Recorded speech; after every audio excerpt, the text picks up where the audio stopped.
ښه چکرم ووهه، خو دلته چې راورسېدو مینې اکاډمیسیان یودم کېناست. ملې څه کوې؟ وایي شعر وینم. اوس یې تاسو هم وینئ.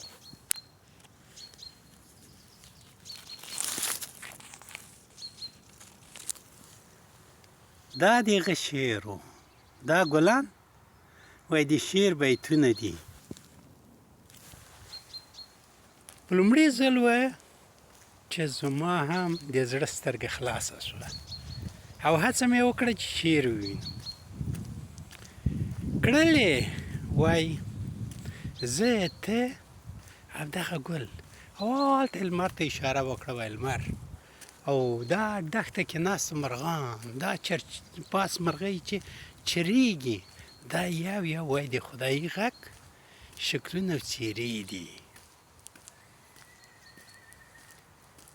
مالې دا څنګه ته ما وګوره او لمر وګوره او دا ګل وګوره. وایي نه نه نه نه نه ذهن به نه پکې پرېږدي چې مداخله وکړي. مداخله دا مقایسه د ذهن کار ده، ځکه محدود ده. د خدای په دنیاګانو کې او د خدای په موجوداتو کې به مقایسه نه کوي. یو یو یو مبارک ده، سپېڅلی ده. په دغه سترګو وګوره، بیا ته وایې ټول څه وینې.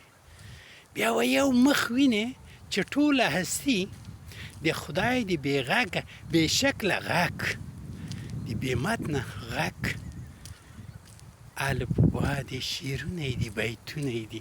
یو مخ وایي ته بیا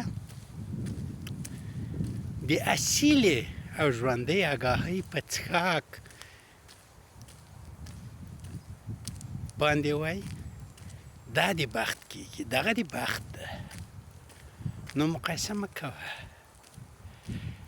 په دې سترګه ځان ته بل ته او دغو ګلانو ته وګوره چې دا د خدایي غږ رنګینې څېرې دي. څونه دې وایي دې لپاره ځان څېره کړی ده، د هغې طلایي غږ لپاره چې د زړه په دنیا کې دې کړنګېږي له ازله تر ابده او ساه درکوي او پالنه دې کوي. څومره دې وایي فرصت ورکړی ده. په رښتیا چې څومره ټمبل وم او څومره ټمبل یم، ځکه چې شپه ورځ په دې لګیا یم چې زه په کوم قد او اندازه یم او بل په کوم قد او اندازه ده. در هر حال چې د خدای لپاره قد او اندازه 2 روپۍ ارزښت نه لري. هغه روح پیدا کړی او په روح مین ده. او دا غوڅه دا دایره ده. نو په دغه تبرک وایي راویښ شه. بیا وایي ته ژوندی، بیا وایي د مرګ لاس نه ده رسېږي. عجیبه غړپ د آګاهۍ راباندې وڅښه. خپله هڅه به کوم تاسو ته هم د ژوندۍ آګاهۍ د څښاک یوه ډکه ورځ غواړم.